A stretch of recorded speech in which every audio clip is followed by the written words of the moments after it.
हजारों साल पहले, जब मानव सभ्यता केवल एक धुंधला विचार थी, हमारी धरती पर एक ऐसी घटना घटी जिसने विकास के मार्ग को हमेशा के लिए बदल दिया।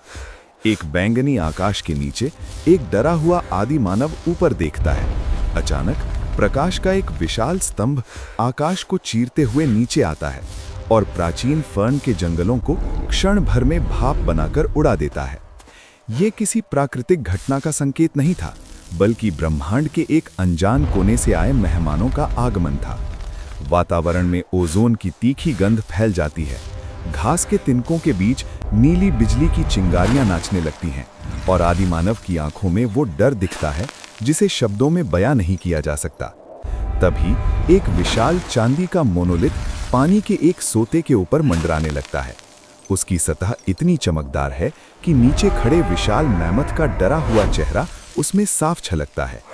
इसके बाद शुरू होता है प्रकृति के साथ खिलवाड़। आसमान से नीले बर्फ के गोले गिरने लगते हैं जो छूते ही सब कुछ जमा देते हैं। आदि मानव जब भागने की कोशिश करता है तो वो हवा में मौजूद एक अदृश्य ऊर्जा की दीवार से टकराकर रुक जाता है।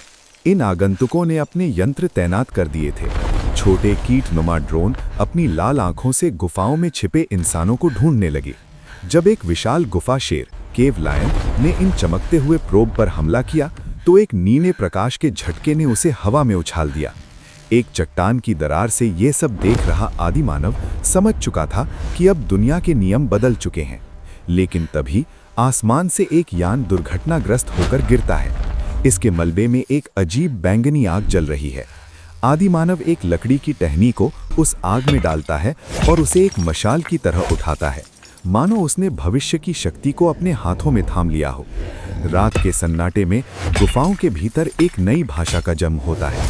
हाथों के इशारों और गले की अजीब आवाज़ों के जरिए ये आदि मानव अब अपनी रणनीति बना रहे हैं। वे उस यान के मलबे से निकले स्काई ग्लास आकाशीय कांच को पत्थरों से तोड़कर भाले की सिरे बनाते हैं। ये प्रकृति और उन्नत तकनीक का पहला संलयन था। पहाड़ियों से वे देखते हैं कि कैसे विशाल मैमथ इन विदेशी किरणों से डरकर इधर उधर भाग रहे हैं। एक बुजुर्ग आदि मानव मिट्टी पर नक्शा बनाता है। उनका लक्ष्य वो विशाल चांदी का जहाज है। अंधेरी रात में कीचड़ से सने ये योद्धा रेंगते हुए यान की ओर बढ़ते हैं ताकि उनकी शारीरिक गर्मी को मशीनें पकड़ न सकें। एक वीर योद्धा यान के घूमते हुए यांत्रिक हिस्सों में एक मोटी लकड़ी फंसा देता है। मशीनों के चीखने और चिंगारियां निकलने का शोर पूरे जंगल में गूंज उठता है। आदि मानव जानवरों की चर्बी से भरे घड़ों को उन बैंगनी अंगारों के साथ ड्रोन पर फेंकते हैं। उच्च तकनीक वाली ये मशीनें इस आदिम हमले के सामने बेबस होकर जलने लगती हैं। जब मशीनों का नियंत्रण टूटता है तो आसमान नारंगी हो जाता है और बादलों का स्वरूप बदलने लगता है। हार मानकर वे विशाल चांदी के मोनोलिथ वापस बादलों की ओर बढ़ने लगते हैं। पीछे छूट जाता है मलबे से भरा मैदान और वो कबीला जो अब पहले जैसा नहीं रहा। गुफाओं की दीवारों पर लाल गेरू से नई चित्रकारी की जाती है।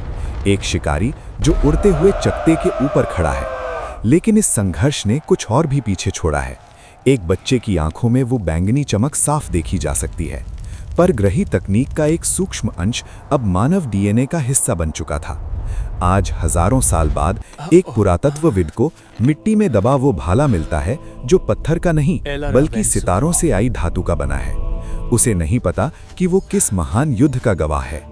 कैमरे की नज़र जब अंतरिक्ष की ओर जाती है तो पृथ्वी के अंधेरे हिस्से पर जलती हुई एक छोटी सी आदिम आग और पास से गुजरता हुआ एक आधुनिक सैटेलाइट ये याद दिलाते हैं कि हम कभी अकेले नहीं थे और शायद हम आज भी अकेले नहीं हैं।